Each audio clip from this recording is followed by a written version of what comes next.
ایک مسافر اور اس کی بیوی ایک جلالی خلیفہ کے شہر میں بنا اس کی اجازت آ گئے۔ کیا ہوگا ان کا انجام؟ کیا وہ خلیفہ انہیں سزا دے گا یا ان کی مدد کرے گا؟ ایک ایسا واقعہ جسے وہ مسافر اپنی پوری زندگی کبھی نہ بھول پائے گا۔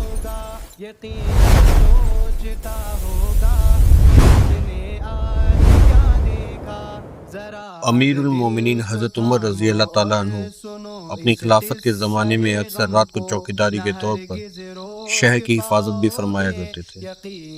ایک مرتبہ اسی حالت میں ایک میدان کے سامنے سے گزر ہوا، دیکھا کہ ایک خیمہ بالوں کا بنا ہوا لگا ہے جو وہاں پہلے کبھی نہیں دیکھا تھا۔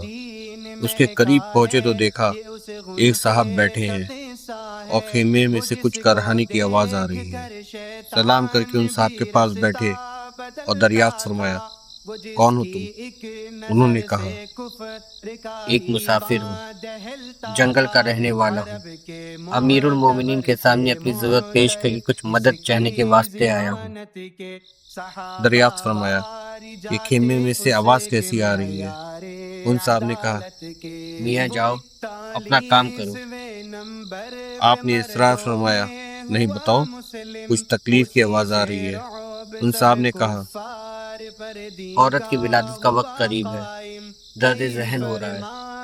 آپ نے دریافت فرمایا، کیا کوئی دوسری عورت بھی پاس ہے؟ انہوں نے کہا، کوئی نہیں۔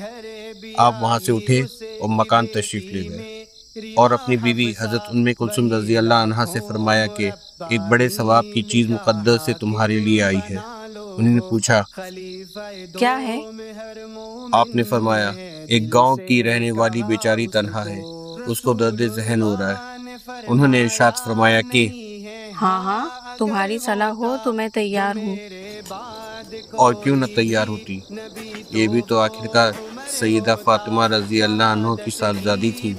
حضرت عمر رضی اللہ عنہ نے فرمایا کہ جن چیزوں کی ضرورت پڑتی ہے، تیل، گندم وغیرہ لے لو اور ایک بندی اور کچھ کپڑے وغیرہ بھی ساتھ لے لو۔ وہ لے کر چلے۔ حضرت عمر رضی اللہ عنہ خود پیچھے پیچھے چلے۔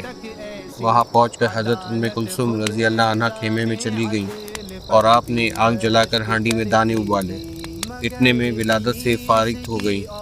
اندر سے حضرت ام کلثوم رضی اللہ عنہ نے آواز دے کر عرض کیا، امیر المومنین، اپنے دوست کو لڑکا پیدا ہونے کی بشارت دیجیے۔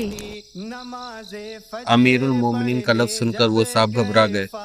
آپ نے فرمایا، گھبرانے کی بات نہیں، وہ ہانڈی خیمے کے پاس رکھ دی کہ اس عورت کو بھی کچھ کھلا دینا۔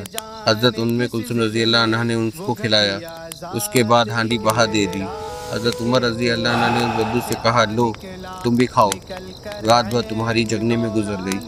اس کے بعد اہلیہ کو ساتھ لے کر گھر تشریف لے آئے اور ان صاحب سے فرمایا کہ کل میرے پاس آنا، میں تمہارا کچھ انتظام کر دوں گا۔